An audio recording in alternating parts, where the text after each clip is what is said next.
Hello and welcome back to the Fire Emblem playthrough. Me, the Jonin Monkey. And me, Sven the Crusader.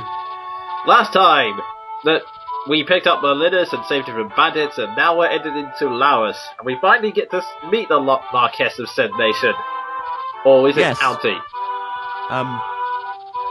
That's actually a very good point. What? I think it's either a county or a state. It's like an area of land owned by them. I'm not 100%. I think I've heard them called either city-states or principalities, which is odd. Oh. Principalities. I didn't expect that word to be used in conjunction with a Fire Emblem debate thing. Well, both of those sound good. Anyway, yeah, the guy on the left is Marquess Laos, and along the right is Eric. Now, this is something you would have missed if you weren't familiar with the Japanese Fire Emblems, but Eric is a guy who does not know any better, because, as a spoiler alert, he's gonna try and manipulate anyone into a trap to sort of help out Efidel and Marquess Laos, his father here. And he does the same thing again a few years later to Roy in Fire Emblem 6 when he tries to get on Burn's good side by leading him into a trap. Wow, he just doesn't learn. Yeah.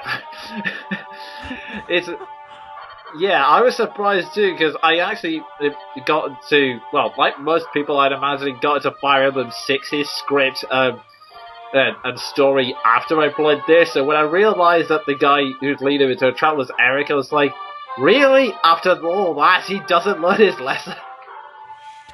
Yeah, wow. And the strange thing is, Fire Emblem 6 is 20 years later. You'd think in 20 years he'd learn sense. Yeah. Some people, it takes more than one whack to the head in order to get... Yeah, and in a world like Fire Emblem, where people wearing red where wearing red is pretty much a death sentence, more than one whack to the head is probably not a very good policy. Nope. So yeah, we now move on to this brief counter moment where we see the whilst Hector's was kind of the brawler, anyone's more of a pacifist or an idealist, whatever you want to call him. Yep, and we're seeing that here.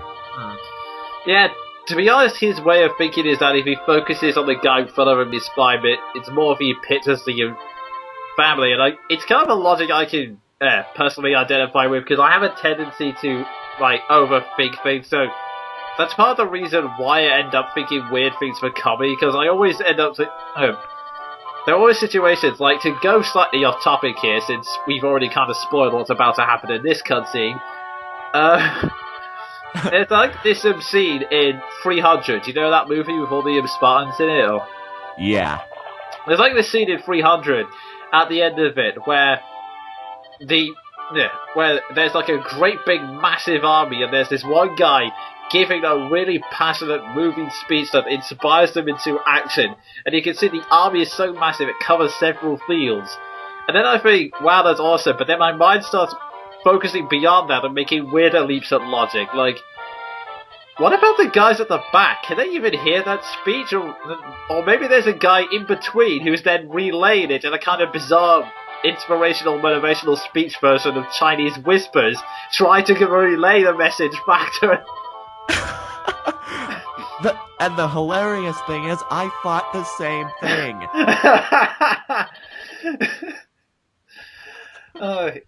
It's just one of those things with an army that size. You need some people to relay orders that way.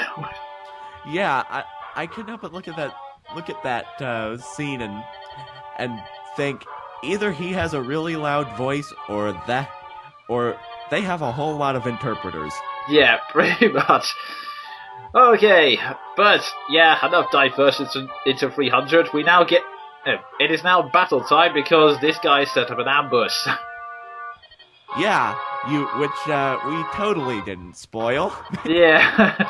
Well, to be fair, his tactics, to be honest, were not very subtle. His entire interrogation method continued. Hi, anyone, there's nothing suspicious here. By the way, you haven't contacted your sitter, have you? How often do you see your sitter? Do you communicate regularly? Were you on your way to see him? Yeah, Yeah, you can tell he didn't pay much attention in tactics class.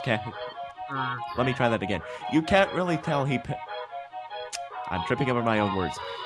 It's pretty obvious he didn't pay much attention in tactics class, or subtlety class, or generally warfare class.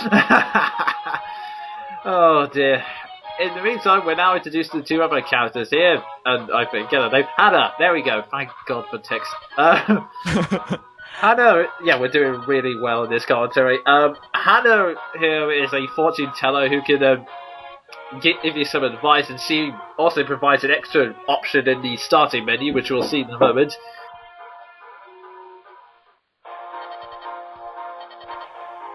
And she joins up along with Merlinus, who we got in the last part. If you didn't take part in the side quest, he would join with you here. And this is where we get the two options in the preparation screen, which I'll now show. Yeah, we're taking markers off the bench now as well, since this is the first... Well, we're putting markers on the bench, sorry. Since this is now also the first chapter, you can sort of select and reposition units. Yeah, and the funny thing is, we don't have anyone to replace him with, but he's just so terrible we don't need anyone. Yeah, that's my general thinking, and that's why he's out of action for the rest of this game. Oh, poor Marcus. Anyway... Yeah, he kind of gets the short end of everyone's stick. But yeah, the transfer screen is what we demonstrated there. Essentially, you can give items to Merlinus to keep, and with the fortune section you get all of these rankings, which I was surprised that I'm apparently doing this well. Yeah, I never got more than 1 star on tactics. Yeah. I'm not ashamed of that at all. And there's also this insight section where by paying us some money you can get Eva to tell the predictions, which is good for the first time, although there is one way to cheat out of it though. You can read the fortune and then reset the game so that you don't have to pay. The fact that I never thought of that baffles me. And again, one other feature, which I'll have to quickly explain, you can have Merlinus set up a tent on the battlefield, and what that means is, when you get an extra item, it'll be added to Merlinus' inventory so that you can pick it up later rather than having to throw it away. Which is extremely useful. Even though Merlinus does nothing else, it's very useful. And here's Urk! Hooray! Yay, the return! And yeah, it turns out... And we could just tell already that the poor guy is going to be recruited by Sarah. Yeah, it's really... I'd forgotten that, and then...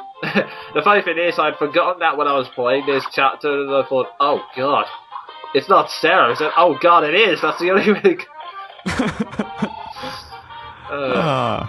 Poor sod. Yeah, He's one of those Fire Emblem characters that, in hindsight, you just cannot help but feel sorry for. Yeah, he always gets the short end of the stick, even from the fan base, because they always say he's the worst mage, and honestly, I really don't consider that, but I'll get more into that later once we see the other mages. Yeah. Anyway, and it's not to mention the fact that his name sounds like someone was hit in the stomach and vomited alphabet soup. Wow, I've heard jokes like that, but that's a new one. I aim to please, or in this case, insult poor Urk. Oh, poor guy just can't get a break. Anyway, yeah, there's a lot of horse units in this chapter, and it's best to take out the ones behind you just to save them, just to save a lot of trouble later. And one other problem you will soon see in a moment is that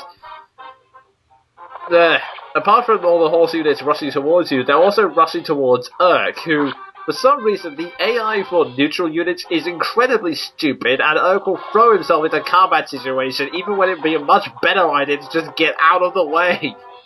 Yeah, and furthermore, it's hilarious, but him retreating would make even more sense for him as a character, because he's not a numpty. Yeah. And what... what's actually even more frustrating about this is that the AI killed itself on my first attempt to record this, so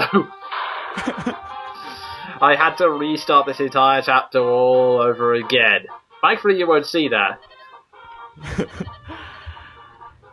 And oh, yeah, just from the general look of this new character, I think we can all predict we're going to recruit her. yep. And you recruit her with Urk because essentially this is his motivation. This young girl is his new employer, and thank God for it. And Yeah, anything is better than Sarah. yeah, and essentially Marcus Lowers has decided that he wants to lay claim to her, which is awkward on so many levels. And Yeah, that's just... Ugh. so yeah, essentially she's hiding away until Urk gets back because he's trying to find help, which we're more than happy to oblige once he stops killing himself. Yeah, I swear, it's just amazing thinking of how incredibly out of character his bum rush would be. Yeah. In the context of personality. Yeah. Okay, you may notice one editing thing I'm doing here. As you can see, the horses were all piled up around them, so I've just cut from battle to battle rather than forcing you to watch me move all the units. It actually saves a lot of time, but lo and proves how useless it is. That's almost as bad as Hector's first miss. Yeah. And what's even worse is that I think that's the second time in a row Rowan's done that. Hence why he's on the bench as soon as I get another unit. Yeah, reminds me of Fire Emblem 8. Gilliam missed a Revenant 4 times in a row on a 96, and I never used him again. You're never gonna let that go, are you? No, I am not. That is one of the stupidest RNG technicalities I've ever seen in my life. That reminds me of some of the stuff that happens in Radiant Dawn, which just made me gaping awe, frankly. Yeah, oh, and I just need to mention once again, he was promoted! Yeah, that's not good at all. As a Great Knight, the faster of the two classes.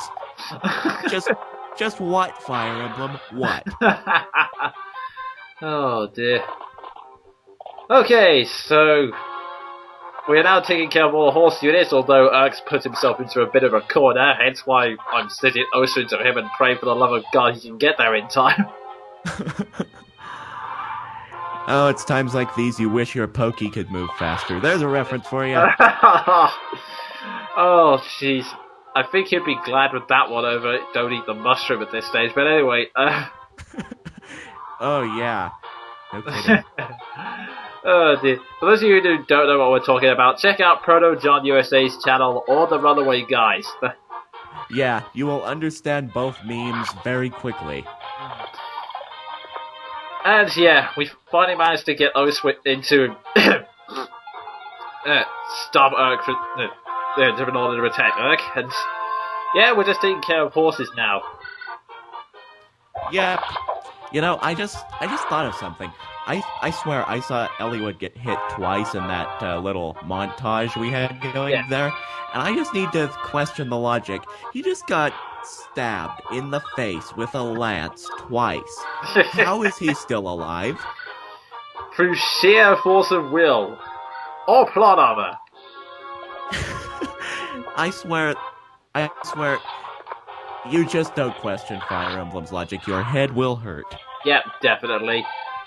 So, also, speaking of which, there are also pirates who, Urk, why are you running away? There are also pirates down there, and I'll have to explain a bit more how to defeat them another time, but essentially, yeah, watch out for those, because they're going to make this mission hell. Yeah, especially if you let them get to the village in the south.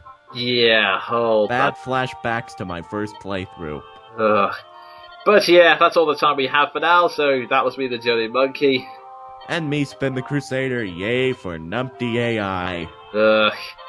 And for the record, I know about this weird fade. Damn you, YouTube!